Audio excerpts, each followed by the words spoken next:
Yo, what is up guys, Grim here, and in today's video we're going to dive into Inscribed Ultimatums and of course how profitable they are, but more importantly how difficult they are and what kind of a character you'll be looking at needing for them. So in the background here you'll see some footage of my tornado shot character doing Inscribed Ultimatums.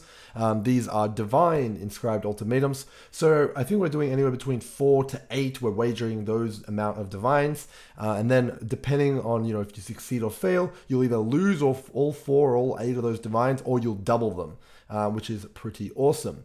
The margins on a lot of these Inscribed Ultimatums in terms of how much you buy the ultimatum for are actually always pretty much profitable. There is no exception to that. I haven't really seen a case where you've searched up the ultimatum and you're not able to make at least 10% profit on the wager. So it can actually be quite a lucrative endeavor. Now the divine ones we were doing here were well above 10% in terms of margin. I think we were making more than basically what we would be earning. So over 50%, if you know what I mean. So it was pretty damn awesome, and picking them up was actually a pretty big windfall. Assuming we could complete them all. Now, I think we did about 20 of the ultimatums, and I actually failed 3 of them. The first one, I failed to Doom, which was is the mechanic, which essentially means when you get hit 7 times by specific ultimatum monsters, then you fail immediately. So I lost once to that. I lost once to a random one-shot, which was pretty hilarious. Wasn't too happy about that. And then I also recently lost due to an incredibly crazy Inscribed Ultimatum combo, which was Ailment Reflect coupled with the Flask cooldown one. Essentially what these two do is, essentially when you attack with Ailment Reflect, that freeze, chill, or whatever ailments you inflict will be reflected and you'll hit yourself with it. So if you're playing a cold-based build like I am, you instantly freeze yourself. This is not normally a problem, but if you're not able to access your freeze flask like I'm not able to, well, you're just permanently frozen. You cannot actually really escape or map or do anything. Due to the fact that you can only have one flask active at a time, and if you're like me and you're a flask pianoer, it just meant instant certain doom. So that's basically how I died the 3rd time. All the others were a success. I think we ended up netting 80 divines or something crazy like that. Of course I did die and there was some expenses in there, but 80 divines. We started with 4 and we went up all the way to 84-ish, I guess you would say. It was completely ridiculous. And of course we were buying the ultimatums for way less than the reward it gave, so we made big bank. So it's not really too much to min-max here, to theory craft on the profit side of things. It's pretty much you can see exactly what you're going to get and exactly what you're wagering, and you can basically just do the math. And you're going to understand how much you're going to be making off of each and every ultimatum that you do. If you're not happy with the margin, pick a different ultimatum. It's basically pretty easy. All of these will always have a margin on them because, otherwise it wouldn't be worth running them. There's risk involved. Someone needs to assume that risk in order to get the reward, and they're not going to do that without some sort of margin on there. So yeah, it is definitely always going to be profitable. And that takes us to our next point. So these Inscribed Ultimatums, well, if you're looking to make some money, doing some new content, this is something I would recommend doing if your build is powerful enough. Essentially, this is the new endgame in my opinion. They do scale very, very hard. The harder and harder they get, the more and more rewards you get. So for example, these 8 divine ones I'm doing here had 120% more monster life on them. The monster level ranges from thing to thing. There's different mods on them, and the different challenges also range in difficulty. Let's go over the challenges to start off with. So by far the easiest Inscribed Ultimatums to do are the defend and also the slay monsters. You can complete them in seconds if you have a good clear build, and they're a complete joke. They're basically a free pass. You don't really have to worry about any of the mods or any of the mechanics or anything like that, and it's pretty relevant. You can see this here. I'm doing it in the background. The monster's slain, and we're done pretty much. And that's very, very fast. Very easy profit, and you can flip that easy. So that's actually so much easier to any of the ones you saw me doing earlier. and you don't really have to worry too much about what's going on. Now, the ones that are more difficult are, first of all, the survival and then the stone circles. So we've talked about the defense and also the slay. Those are equally as easy. The survival is the next easiest, but it's significantly harder than the slaying ones, because you do have to survive for about 2 minutes, maybe even a bit longer than that. I'm not entirely sure on the specifics of that one, but yeah, you do have to survive for a long time. So you're going to have to engage with the doom mechanic if you get hit.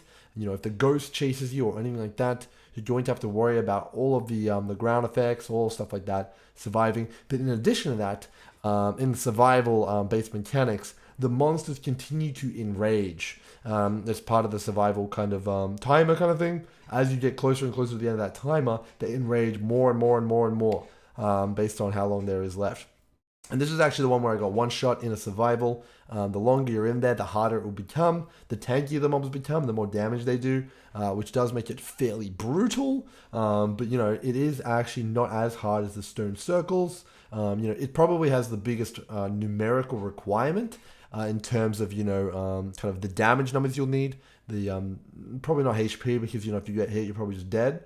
It is kind of where it's at. Now, the hardest one by far is the stone circles. And the reason I'm saying this is because I'm playing a fairly glass cannon-y build. If I get hit, I'm dead. And the stone circles require you to stand in one spot. You can kite over and over and over around in circles, just moving by the gates. You pass them 1 second at a time, get a little more progress going around the circle. But that's going to take you like 5 or 6 minutes. It's going to take you ages to do that. That's the safest way to do it. But if you're trying to pump these out quickly, you need to stand in the circles, and that means almost certain death in a lot of cases. All of the area arena mechanics are kind of like, ground kind of explodey bearer kind of effects, like the frost pods, the fire skulls, all stuff like that. There's the miasma cloud, which is going to chase you and try and sit on you in the circles. There's a ghost that's going to chase you and trying to hit you when you're standing in the circles. It's just an absolute disaster to do the stone circles ones. But this actually creates an interesting dynamic. So we've gone over the difficulty and all the mods and stuff like that. Is going to be on a build by build basis. But the harder and harder the encounter is, and the more and more builds are like, not for me, sir. The people that don't want to do it, the cheaper and cheaper that Inscribed Ultimatum will become, comparative to the rewards that it offers. The easier it is, the lower the margin. The harder it is, the higher the margin. So if your build is powerful enough, you can do the highest margin ultimatums and you scoop up all of those trash ultimatums no one else wants to do, but of course you run the risk of losing your big gamble. So it is a massive risk reward, and I can tell you, when you're in there, in those Inscribed Ultimatums, and you just stuck 4 Exalted Elves in, you're sweating bullets. You do not want to die, and it's going to be absolutely hilarious to see all the people dying to these when they actually do get in there. I died to a few. I was pretty pissed off, but I'm sure people will be laughing their ass off if I was streaming it. So it is kind of funny, but the rewards are there, the risk is there, and this brings me to my final point. This is the new endgame. This is the ultimate test for your character. It is basically put your money where your mouth is. Is your build good enough to do these modifiers? Is your build good enough to do this encounter? If yes, congratulations, here's your reward. If no, suck it up. You just lost all your money. So it is actually probably on par with the difficulty of 100% Delirium. I would put it on there. The monsters are incredibly tanky. They do an incredible amount of damage. There's things to dodge. There's mechanics to do. You can pick your own difficulty and your rewards. And I think it's a really, really good iteration on the end game. And it is actually pretty fun.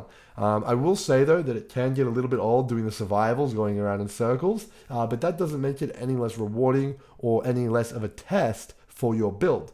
100% Delirium got equally as tedious. I would much prefer to do this content here than loot a map for 10 minutes, because the reward that you're dealt is your choice, and it's all in one big go. If you're gambling 8 exalts and you're going to make 3 exalts profit margin, well, you're just going to get that in one drop. No looting required. It's just a pure test of your build, which I'm a really big fan of, and I think they absolutely nailed it. Now, there's going to be a few things that I'm concerned about here at the end of the video, and that is Headhunter. As you can see here in the background, this content is not exactly easy, but Headhunter is what allows my build to kind of do it. Without Headhunter, there's absolutely no chance that my character could do this content at all, not without, significantly more gear as my game lags there. So basically, it's going to be the Legion effect again. If you guys didn't play in Legion, essentially people who had the Headhunter would be able to buy all the Legion sets, the emblem sets, and basically crush them and get the maximum amount of currency out of them. That's still the case. We've kind of just forgotten about it. But these are going to be a similar case. It's going to be much less likely that you're going to fail if you're using a Headhunter versus just a normal traditional build. Of course, there are other builds that are going to absolutely excel at this. I'm sure Aura Stack is going to get a look in, as always. There'll be other builds like Brands, I'm sure will be good with a Headhunter. But essentially, in order to do these effectively, I imagine that, people are going to want to have the belt on. If you don't have the belt and you're doing it, big props to you. But I just don't know how that's going to work out. The rewards are fixed. It's not like you get more loot for using a Headhunter, but it definitely does become a lot easier, I would say, in my opinion. Specifically due to the fact that you're just so much more tanky, you have so many more damage multipliers, and you can kind of cheese the mechanic. So that's that. The other thing is just... exercise caution with this, guys. These aren't easy things. You do need to make sure you're ready for them. So I would advise you to warm up to the higher investment ones. So maybe you start out with 20 fusings, you move on to 30 scours, you move on to 1 divine, 4 divines, 8 divines, and then you move on to the exalted orbs, and then maybe at the very end you go for stuff like Headhunter, doctors, nurses, and stuff like that. Of course, there is also the concern of disconnects. The more you wager, the more you risk disconnecting and losing everything, which would be a complete disaster. I do want to talk a little bit about the more maths kind of side of things and the way to look at it, because you do have to look at this objectively, and you have to kind of understand kind of like what you're getting into here and how it is good and also bad in multiple different ways. So let's get into it. So let's say that you buy a 1 exalt ultimatum here, right? So 1 exalt, and it costs you I think it's about 80 chaos. So you're into it for 1.8 exalts. Okay, and if you're gonna succeed, then you're gonna get 0.2 exalt, and it generally takes about 2 to 5 minutes to do one of these. So 0.2, let's just say times 5. Then let's say it takes you 3 minutes to buy one. So 0.2, times let's just say 8. So that's 1.6 exalts per hour. That's awful. So you do need to do the maths on these things, and you need to make sure that you're getting a big margin. So don't just buy all the way really close to a razor margin unless you're just trying to have fun. Make sure that you're getting good deals, and also you have to assume the risk that you're actually taking here. If you're gambling that 1 exalt, if you have a 5% chance that you're going to die, then you're going to make sure you factor that into how much you're going to be making. Because if you die, 1 in 20 times, you're losing 1.8 exalts, and you're only getting 0.2 exalts per. Well, you're losing a quarter of your profit already just from that death. Actually, you're losing half of it. So that's pretty crazy. You need to make sure that margin is there and that your build can take the content. But that's what makes it so interesting and such a dynamic kind of mechanic. It's definitely the most interesting part of Ultimatum, in my opinion. You really do need to look at those mods, make sure your build is ready, make sure everything's good. The only thing which I can see maybe ruining this for a lot of people is the Headhunter belt. Hopefully that doesn't put a damper on things, but it always has been there and always will be there. Without all that said, hope you guys have enjoyed the video and you're excited to test your build against Ultimatums. If nothing else, it literally is just a big test run. How people get their graphics cards and they rev them up and they're like, whoa, check out my performance, my graphics card. It's basically like that for your build. See how far you can push your build, gamble some currency, and hope you guys have enjoyed the video and you're enjoying the league. Until next one, cheers.